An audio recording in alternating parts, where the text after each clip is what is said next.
Hello everyone and welcome back to another video. Today I'm going to discuss the fine-tuning argument for God's existence and why it demonstrates a lack of understanding of how concepts are formed and leads to all sorts of wild conclusions and demonstrates fundamentally a Platonic understanding of reality. So what is the fine-tuning argument for God? Very simply, it's basically the idea that look at the universe. Look at how much order it has. Look at how much beauty it has. There's all sorts of varieties of the fine-tuning argument. So this one might not be the specific one you use or might not be the specific one you heard, but this is basically how I've heard it. A general summary of every type of fine-tuning argument I've heard. So basically, yeah, as I was saying, like the world is full of order. The world is full of beauty. And I mean, a few little tweaks to this and this universe would be completely different, or it couldn't exist, or different things like that. Now, with that fundamental claim, the idea that the universe could be completely different or couldn't exist, it shows a fundamental lack of understanding of the fact that A is A. Things are necessarily what they are. There's no such thing as contingency in the universe. Everything is necessarily what it is.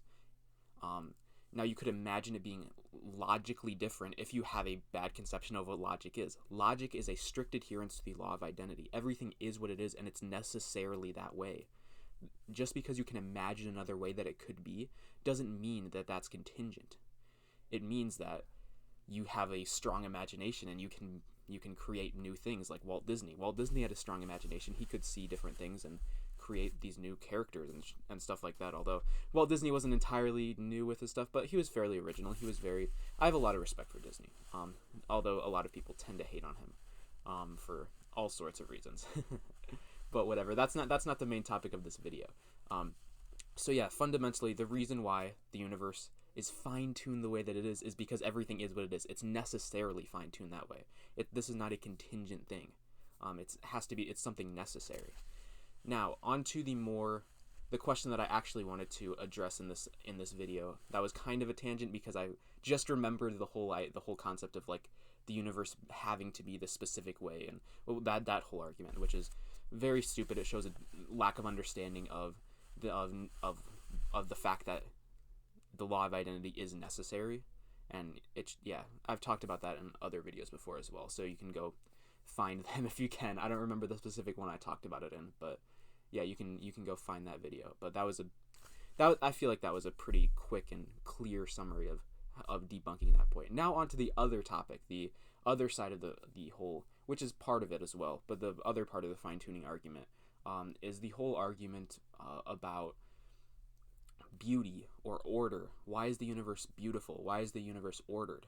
Now let's deconstruct these concepts a little bit, or let's take a look into what these concepts are. Beauty and order. Why do those concepts apply to the universe?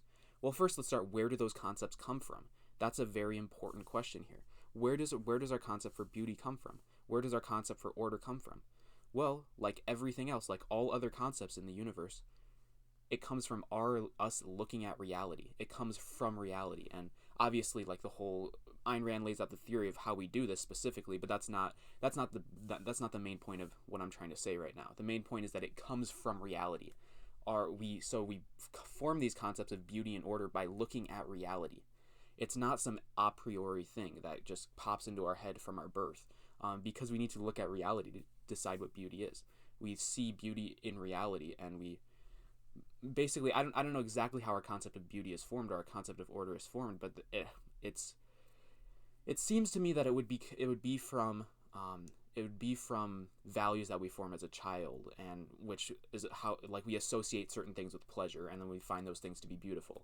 That seems to be how we seem to form values such as beauty and order, and those values stick with us. Those values stay with us, and then we can look out in the world and say, oh, this world is beautiful. Look at this beautiful world and all these beautiful things in the world. And it ultimately comes from our experiences as a child, or our experiences growing up, our experiences observing reality and forming these concepts of beauty and order.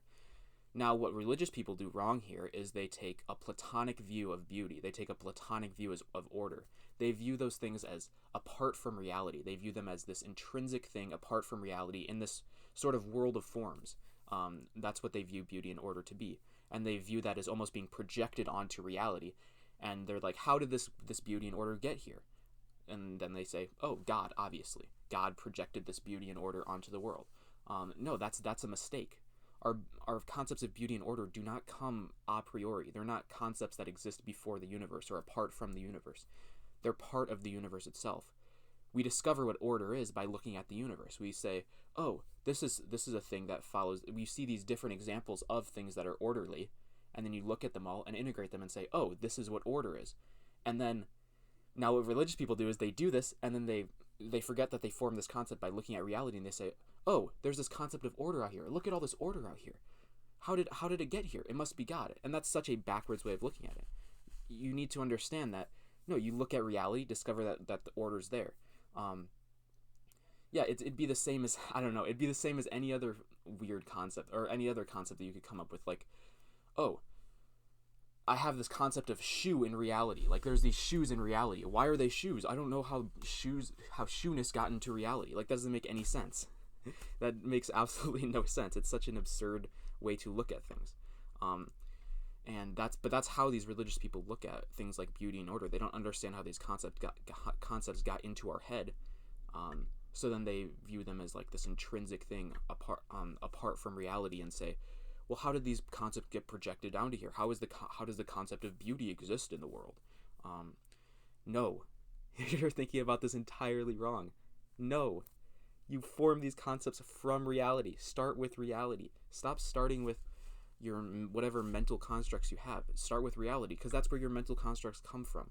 Your mental constructs are not a priori. They don't come from God. That's arbitrary. That's completely arbitrary, and that's not how you obtain knowledge of things.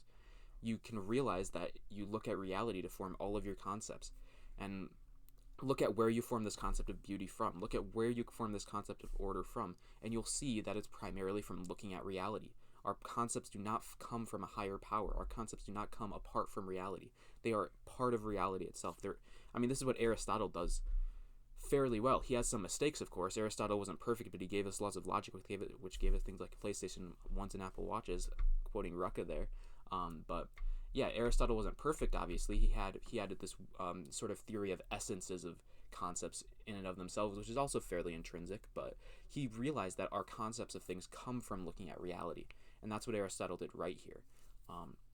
And that's what we need to do right here as well when we're thinking about reality. We can't think of concepts as something apart from ourselves, apart from reality. They are formed by an interaction with us and reality. And that's basically how we form this concept of beauty, and that's why the concept of beauty exists in the world, because it comes from the world. We form our concept of beauty from the world, so of course our concept of beauty is going to exist in the world. That's literally where we got it. But yeah, hopefully you can be a little more objective in your thinking of concepts after this video. And yeah, I think that's all I have to say for today. So thank you all for watching, and I hope to see you all in the next video. Peace.